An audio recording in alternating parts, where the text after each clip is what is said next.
कि मेरा कोई भी नहीं था सर। मेरे पापा के बाद हमारा कोई भी नहीं था। मेरा एक भैया थे और उनके लिए शायद मैं टेंशन थी वहां पे, क्योंकि कुछ थी प्रॉब्लम हमें। बाद मुझे गांव से मना कर दिया कि तुम गांव कभी नहीं आओगे, क्योंकि मेरे चाचा ने ही करा था। ये बस थोड़ी सी ऐसी फैमिली मैटर है।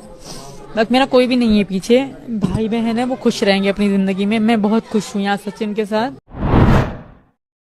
तो जी हाँ, नमस्कार। इस वक्त की बहुत बड़ी खबर निकल के आ रही है कि पाकिस्तानी सीमा और सचिन का एटीएस पुलिस ने कसा शिकंजा। तो जी हाँ, आपको बता दूं कि अब नहीं बच पाएंगी सीमा हैदर। और सीमा हैदर का कहना है कि मुझे माफ कर दो, मैंने बहुत ही बड़ा कदम गलती से उठा लिया, लेकिन अब ऐसा नहीं होगा। वहीं पर आपको बता दूं कि इस मामले को लेकर देश के गृह मंत्री अमित शाह का भी आ गया बहुत ही बड़ा बयान। तो इस मामले को लेकर क्या कुछ कहा गृह मंत्री अमित शाह, तो जी हाँ, इस वीडियो में हम आप लोगों को सब कुछ दिखाएंगे। लेकिन उससे पहले अगर यह वीडियो अच्छा लगे तो एक लाइक और इस चैनल को सब्सक्राइब एंड फॉलो जरूर कर लें, ताकि हर खबर आप तक पहुंच सके। तो दोस्तों, आपको बता दूं कि आज से 4-5 दिन पहले पाकिस्तानी सीमा हैदर और सचिन को एटीएस पुलिस ने अपने गिरफ्त में लिया था, ताकि अच्छे तरीके से जांच हो सके कि पाकिस्तानी सीमा कहीं आतंकी जासूस तो नहीं है। लेकिन इस मामले को एटीएस पुलिस ने लगातार 4 से 5 दिन तक जांच किया, और जांच करने के बाद सीमा हैदर और सचिन को उनके घर वापस कर दिया। लेकिन उन दोनों के साथ होमगार्ड पुलिस भी लगा रखा है। और होमगार्ड पुलिस इसलिए सचिन के घर पर तैनात है क्योंकि अभी तक पूरा जांच कंप्लीट नहीं हुआ है, और सीमा सचिन जिस जिस जगह पर गए हुए हैं वहां पर अभी जांच चल ही रहा है। और इसी को देख गृह मंत्री अमित शाह ने ट्वीट कर कहा कि जिस तरीके से इन्होंने यहाँ पर आई है, उसी तरीके से आतंकी भी आ चुके हैं, और आने के बाद यहाँ पर लंबा आंदोलन खड़ा किया है, इसलिए इनकी अच्छी तरीके से जांच होना चाहिए। लेकिन अब देखना यह होगा कि सीमा हैदर और सचिन अपने आप को बचा पाते हैं कि नहीं। बाकी इसको लेकर आपकी क्या राय है? क्या सीमा हैदर जासूस है कि नहीं? नीचे कमेंट बॉक्स में कमेंट करके हमें जरूर बताएं। और अगर आप इस चैनल पे नए हैं तो प्लीज इस चैनल को सब्सक्राइब भी करते जाएं।